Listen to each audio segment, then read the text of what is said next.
यार just imagine, stage सजी हुई है, पोडियम लगा हुआ है, सारे सबसे बड़े फुटबॉलर्स या फिर पूरी फुटबॉल फ्रेटर्निटी आपके सामने बैठी है, including any superstar you could think of.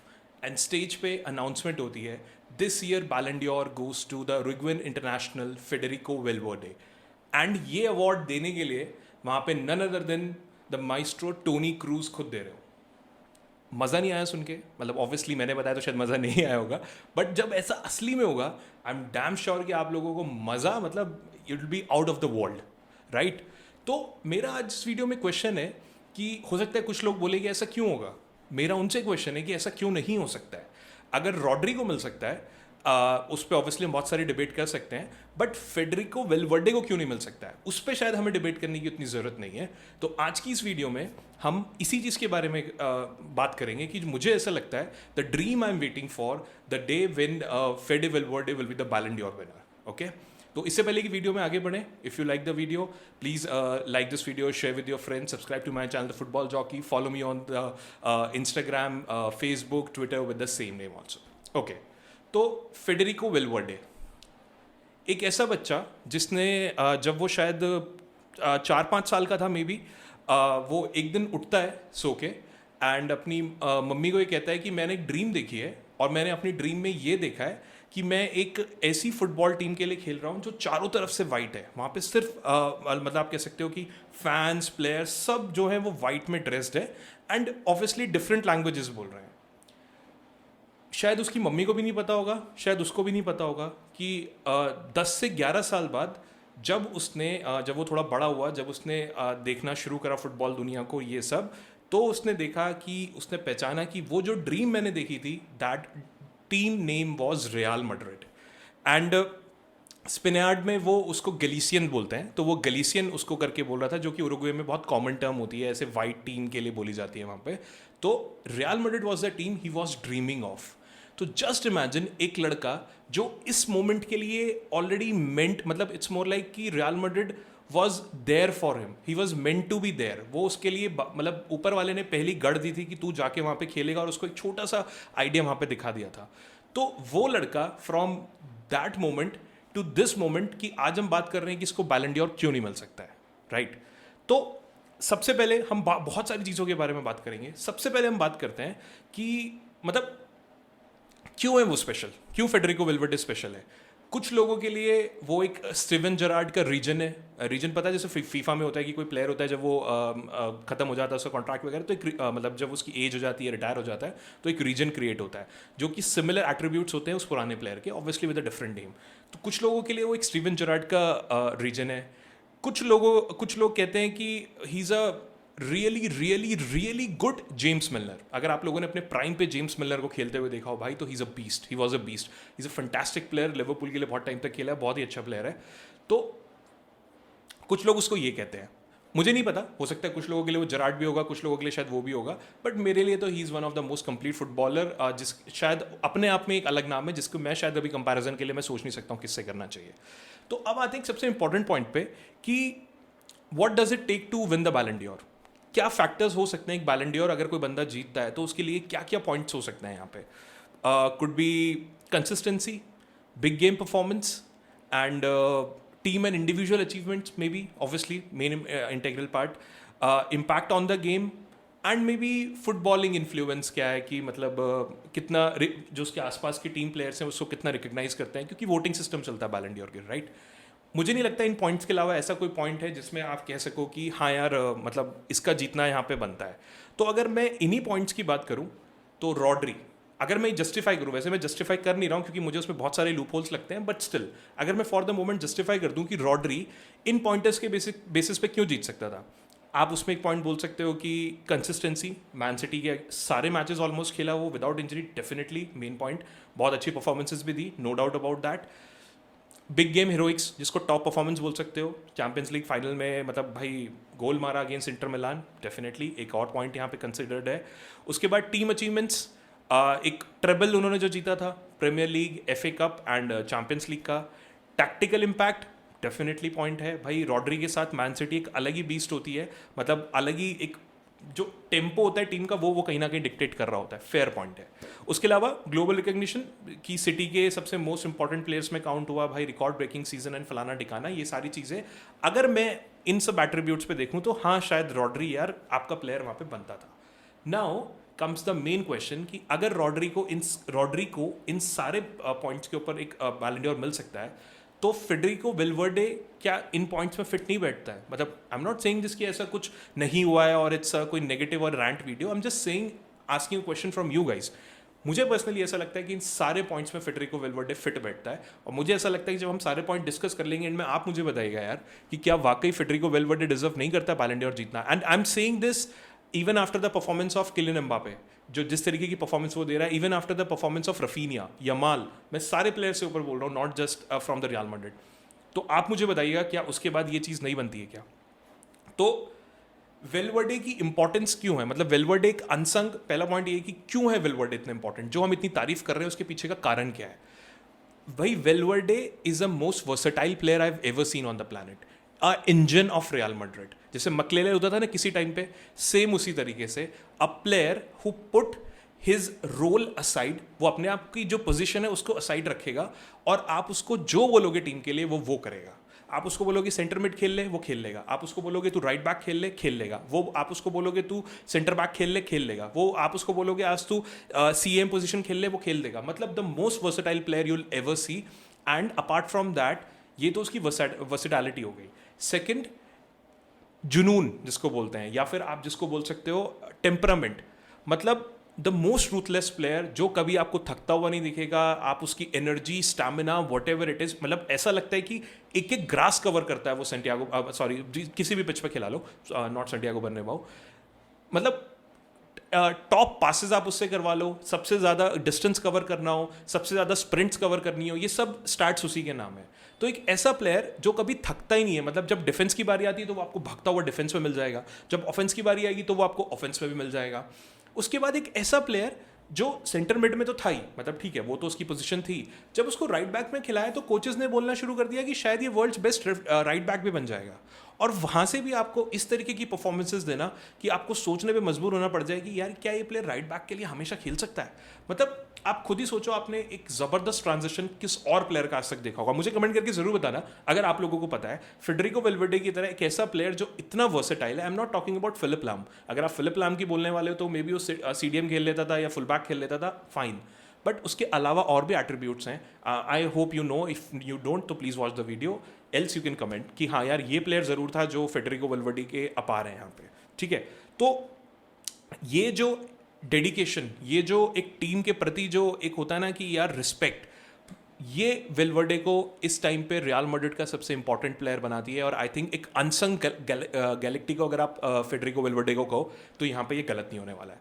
तो अगर आप उसके अलावा टेक्टिकल फ्लेक्सिबिलिटी की बात कर लो, मतलब ठीक है ये वाली बात हो गई, शायद आप बोलोगे हाँ ये रॉड्री भी कर लेता है। उसके बाद पहले बात कर लेते बिग मैच परफॉर्मेंसेस। आप बिग मैच की बात कर लो, एक बंदा जो शायद 4 या 5 फरवरी के बाद से अपनी प्रेफर्ड पोजीशन तक में नहीं खेला, मतलब अभी रिसेंटली खेला है आफ्टर 35 डेज, उसने कम से कम 35 दिन एक ऐसी पोजीशन में खेला है जो सबसे कंट्रोवर्शियल पोजीशन थी रियल मैड्रिड के लिए, कि वहाँ पे अगर कुछ होता तो बहुत ही फकअप हो जाता। और वो भी कोई ऐसे वैसे मैचेस में नहीं खेला कि लिगनेज ये कह लो या छोटी छोटी टीम में मयो का कह लो, वैसे तो रियल मैड्रिड के लिए ये भी बहुत बड़ी बन जाती है, बट स्टिल वो मैन सिटी के अगेंस्ट खेला है भाई, वो एटलेटिको मैड्रिड के अगेंस्ट खेला है। और ऐसा वैसा नहीं खेला है, मैन सिटी के अगेंस्ट वो पेन किलर इंजेक्शंस लगा के खेला है। मतलब वो बंदा जो कंप्लीटली फिट नहीं है वो अपनी टीम के लिए मरने को तैयार है। तो एक प्लेयर जिसके दिमाग में माइंडसेट इज अ मिडफील्डर, आप सोचो कि उसकी टैक्टिकल जो एक एनालिसिस होगी कितनी ज़बरदस्त होगी कि जब वो राइट बैक में खेल रहा है उसका माइंडसेट, क्योंकि यार सबको होता है आप मुझे मिडफील्डर खिलाओ तो मेरे दिमाग में पास, अरे नहीं यार मैं तो राइट बैक खेल रहा था। Being a midfielder it's very difficult to have a transition यार। उसके बावजूद उस तरीके की अवेयरनेस रखना, उस तरीके का रोल अदा करना कि मेरे को डिफेंस में रहना है, मेरे को अपने सेंटर बैक्स की मदद करनी है, इससे ज़्यादा टेक्टिकल अवेयरनेस आपको क्या चाहिए? मैं उस प्लेयर को एनी डे प्रेफरेंस दूंगा जो अलग अलग पोजीशन में टैक्टिकल अवेयरनेस दिखा रहा है, बजाय उस प्लेयर के जो अपनी फिक्स पोजीशन में शायद बहुत अच्छा कर रहा होगा, definitely it's very good, but जब टीम को जरूरत है वो बंदा उस टाइम पे अपनी ईगो, अपनी पोजीशन, अपना सब कुछ साइड में रख के वहां पे आपके लिए परफॉर्म कर रहा है। Won't you rate that player above जो एक नॉर्मल अपनी पोजीशन पे डिलीवर कर रहा है? एटलीस्ट मेरे लिए तो यार यही पॉइंट है। मतलब जो टैक्टिकल अवेयरनेस उसके पास होनी चाहिए उस पर्टिकुलर पोजीशन के लिए, उसमें अडेप्ट करना कितना डिफिकल्ट हो सकता है आप खुद सोचो, वो भी उस स्टेज पे जहां पे आपकी एक गलती आपकी टीम को कॉम्पिटिशन से बाहर कर सकती है और उसका पूरा ब्लेम आपके ऊपर कहीं ना कहीं डल सकता है। उसके बाद आप खुद सोचो, क्रूज शायद वर्ल्ड क्लास मिडफील्डर, मुझे नहीं लगता कि हमें इस बारे में बात करने की जरूरत है, जिसको उसकी डायरेक्ट रिप्लेसमेंट बोला जाता है। मतलब वेल्वर्डे को क्रूज ने बोला कि हाँ मेरा सक्सेसर वुड बी वेल्वर्डे। आप सोचो क्रूज जैसा प्लेयर और उसके बाद उसको 8 नंबर में मिल रहा है। But the problem was that कि he was not a Kroos replacement. कोशिश करी रियल मैड्रिड ने उसको खिलाने की, बट नहीं हो पाया। उसके बाद ऑब्वियसली उन्होंने ट्वीक्स करे एंड उसके बाद उन्होंने शोमनी कामाविंगा को ऐड करा, जिसकी वजह से ऑब्वियसली आगे जूड बेलिंगम को थोड़ी फ्रीडम मिली एंड जो वेल्वर्डे था उसकी परफॉर्मेंसेस में आपको इंप्रूवमेंट भी दिखी, क्योंकि वो क्रूज की तरह उसकी पासिंग जो है वो उसका गेम नहीं है। वेल्वर्डे का गेम ऐसा नहीं है कि इसका मतलब पासिंग नहीं करता, बट वो जो पासिंग के लिए जो पासिंग जो क्रूज फेमस है वो वेल्वर्डे का फोर्टे यहाँ पे नहीं है। इसको समझते हुए एंचेलोटी ने यहाँ पे काफ़ी एडजस्टमेंट करे। वो आपके लिए वेल्वर्डे आपके लिए पेस लाएगा, आपके लिए स्टैमिना ले आएगा, आपके लिए टैकलिंग एबिलिटी लेके आएगा जो क्रूज नहीं देता था। डेफिनेटली स्टैमिना और ये सब देता होगा, बट टैकलिंग एबिलिटी एंड आप बोलो कि उसके अलावा जो एक लड़ने भिड़ने का जो था, टीम के लिए मरने का जो और है, वो क्रूज का नहीं था। मतलब ऐसा नहीं कि माइंडसेट नहीं था, बट वो उस तरीके का गेम ही नहीं था उसका। इस बंदे का गेम उस तरीके का मशीन इंजन वाला गेम है। ये is a different kind of engine यहाँ पे कहीं ना कहीं हमारे लिए है। तो अगर आप सोचो कि वो प्लेयर जिसको क्रूज अपना डायरेक्ट रिप्लेसमेंट बता रहा है, तो आप खुद ही सोचो कि यार उस बंदे की क्या बात होगी। मतलब उसमें कुछ तो एक ऐसी बात है कि इतने बड़े से बड़े प्लेयर उसको अपना सक्सेसर बोल के जा रहे हैं। एंड उससे बड़ी चीज़ की मतलब एक टीम फर्स्ट एटीट्यूड होता है। मतलब टीम फर्स्ट का एटीट्यूड यार कि रियल मैड्रिड की squad, Vinicius Junior, Bellingham, Mbappe, Rodrygo, Modric, Rudiger, आप बड़े बड़े स्टार सोच सकते हो। उस जैसी स्क्वाड में अपने आप को पीछे रख के टीम को हमेशा पहले रखना कि जहाँ पे मेरी टीम की ज़रूरत है मैं वहाँ पे अवेलेबल रहूँगा। इससे बड़ा वो भी बोल सकता है यार इतने बड़े एटीट्यूड में मैं क्यों भाई, आप इसको खिला लो ना, मैं उस पोजीशन के लिए नहीं बनाऊँ। अगर मेरी परफॉर्मेंस बेकार हो गई तो कोई फ़र्क नहीं पड़ता, टीम के लिए खेलना है। जहाँ टीम को मेरी ज़रूरत है वहाँ मैं खेलूँगा। अगर टीम मुझे गोलकीपर भी बनने को बोलेगी तो मैं बनूँगा, ठीक है। तो ये जो टीम फर्स्ट एटीट्यूड होता है, मतलब विनीसियस है, आपको अपना एनर्जी प्रायोरिटाइज करता मिलेगा। अटैक से अगर काउंटर पड़ेगा तो I need to be there. आपको इतना डिफेंस मतलब बैक नहीं मिलेगा या इतना ट्रैक बैक करता हुआ नहीं मिलेगा। अगर आप वहीं पे एम्बापे देखो, वो तो और लेस डिफेंसिवली इन्वॉल्व होता है। वहीं पे आप वेल्वर्डे को पकड़ लो, डिफेंस होगा तो वो आपको वहीं मिल जाएगा, पीछे ऑफेंस हो रहा होगा तो वो आपको राइट वहीं पे खेलता हुआ मिल जाएगा। उसके अलावा लॉन्ग शॉट्स वो इतने ज़बरदस्त लेता है। उसके अलावा की पासेस, एटलेटिको मैड्रिड वाला मैच देखो, राइट बैक से क्या भाई ने पास दिया था, क्विक पास, गोल जो रॉड्रिगो का असिस्ट था। उसके अलावा शॉट ऑन टारगेट भी एक आधा लिया था। तो दिस काइंड ऑफ माइंडसेट कि I am everywhere, wherever you need I will be there for you. Pressing, उससे ज़बरदस्त प्रेसिंग कौन ही करता है यार रियल मैड्रिड में। और प्रेसिंग करने के लिए यू नीड स्टैमिना भाई। आपको आगे पीछे बॉल वहाँ पास करेगा तो आप वहाँ की तरफ जाओगे, इधर जाओगे, इधर जाओगे, इधर जाओगे, नीड स्टैमिना। तो टीम फर्स्ट एटीट्यूड जो है पूरी टीम से पहले अपने आप को रखना, ये मुझे ऐसा लगता है कि इट्स अ फैंटास्टिक ट्रेट जो मुझे नहीं लगता कि रियल मैड्रिड में अभी किसी और प्लेयर में है। तो आपने जो वो 4-5 चीज़ें टिक करी थी बैलन डी ऑर के लिए सबसे पहले, जिसमें आप बोलो कि बिग मैच परफॉर्मेंसेस शायद मुझे बताने की ज़रूरत नहीं है। एटलेटिको मैड्रिड का मैच हो या फिर मैन सिटी का मैच हो, बार्सिलोना के अगेंस्ट परफॉर्मेंस हो, आप कोई भी मैच उठा लो, मुझे नहीं लगता कि उससे बड़ी परफॉर्मेंसेस इस टाइम पे रियल मैड्रिड में। ठीक है एम्बापे ने डेफिनेटली दी है, बट एम्बापे ने अपनी पोजीशन में दी है, काइंड ऑफ अपनी पोजीशन में दी है। ऑब्वियसली अब कुछ लोग बोल देंगे तो लेफ्ट विंगर था भाई, ठीक है वो खेल रहा है स्ट्राइकर बहुत टाइम से, बट पेन किलर इंजेक्शंस लेके अपनी जगह पे अलग होके खेलना इज़ अ बिग डील यहाँ पे यार। उसके अलावा आप अगर पॉइंट्स देखें, हम कंसिस्टेंसी मुझे शायद बताने की जरूरत नहीं है। सबसे ज़्यादा minutes played for Real Madrid इस टाइम पे, that is Valverde. Big game performance मैं ऑलरेडी बता चुका हूँ। टीम एंड इंडिविजुअल अचीवमेंट्स कितने सारे, तो वो प्लेयर ऑफ द मंथ रह चुका है। एंड यार एक चीज़ ऐसी होती है, कुछ चीज़ें ना स्टैट्स में कवर नहीं होती हैं, वो आपको मानना पड़ेगा। और बैलन डोर मुझे लगता है कि पीपल आर वोटिंग, तो people are voting with this conscious in their mind कि यार कुछ चीज़ें ऐसी हैं जो टीम पे प्रेजेंस, रोनाल्डो चाहे आपको गोल और असिस्ट से कॉन्ट्रीब्यूट नहीं करेगा, उसकी प्रेजेंस टीम में एक अलग डिफरेंट अफेक्ट डालेगी।